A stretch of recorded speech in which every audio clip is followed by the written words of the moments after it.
We read the obit. Sure enough, it said that Tommy Mayer was survived by his wife, Estelle, and his son, Brian. Brian Shandling was Brian Mayer. Had to be. It all fit. Brian taking jobs around Russell's studio, using a fake name, getting next to Haley. The article also mentioned that Tommy had a sister, Janice, who was an author and lived in upstate New York. "Mind sending me this article?" Bailey asked. "Sure." He carefully punched a few more keys. I tried to imagine what it was like to type with fingers that big. "Done. I'm going to take a wild guess that this business with Tommy Mayer's important." "Might be," Bailey replied. He nodded. "Okay. I'll ask around, see if there's anyone who knew him." We thanked him, and, to my annoyance, Bailey declined the offer of a ride back to the car. "What's up with nixing the ride?" I groused once we were outside. "I dug that little golf cart. Reminded me of Autopia." "I hated that ride. Those cars were too slow." "But the golf carts are faster," I said as we got to our car. "So we're not passing up the ride next time. Got it?" Bailey rolled her eyes. "When was the last time you hit the gym?" I folded my arms and refused to answer. Bailey nodded. "Exactly." But all joking aside, or more accurately, all joking now possible, we were fired up. Finally, we had what felt like a real lead. Bailey and I got into the car and she pulled out her cell. "I'm forwarding the article to you. I'll put out the alert with Brian's true name. You call in and get the info on the wife and sister." We made our respective calls. "I've got a suggestion," I said when we'd both finished.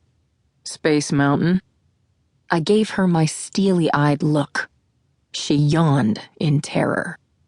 "Since we're on the valley side of the world, why don't we hit the jewelry store where Brian was last employed?" I said. Bailey started the car. "A surprisingly good idea."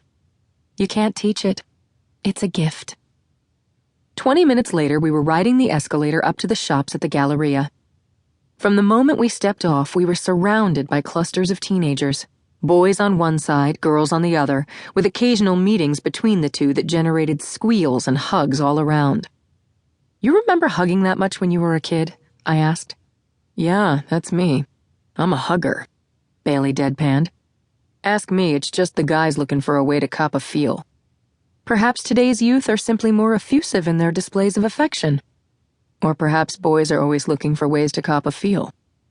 Or that. But seeing the kids, their clothing, and maybe just the way they walked reminded me of an earlier hunch.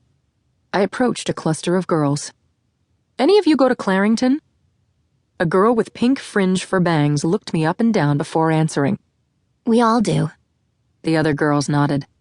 "What about those guys?" I asked, nodding toward a group of boys 10 feet away. "Yeah, them too. Why?" "Just taking a survey." "What do I get?" I looked at her quizzically. "For answering your questions," she added impatiently. "My undying gratitude." I walked back to Bailey, who was waiting in front of the jewelry store, and tried not to grumble about kids today. "What's got your knickers in a twist?" Bailey asked. "Misspent youth? Theirs. And like we thought, the Clarington kids hang here." Bailey opened the door and we walked in. "So maybe Brian took the job to get next to Haley," I said.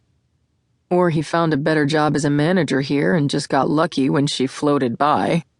Bailey looked at me, her expression amused. "Sometimes a cigar really is just a—" "Whatever." The security guard was chatting with the salesgirl who was wiping down the glass counter. "Is your manager here?" Bailey pulled out her badge. The girl's eyes widened momentarily. "Yeah, he's in the back." She excused herself and went to the back room. The security guard held out his hand to Bailey. "Stephen Werby." "Nice to meet you, Stephen." They shook. "And this is Deputy District Attorney Rachel Knight." Stephen looked less impressed to meet me, but he reluctantly shook my hand as well. I decided it'd be smarter to sit this one out and let Bailey take the lead. "Did you know Brian Shandling?" she asked. "Yeah, he's the manager who's usually here." "What'd you think of him?"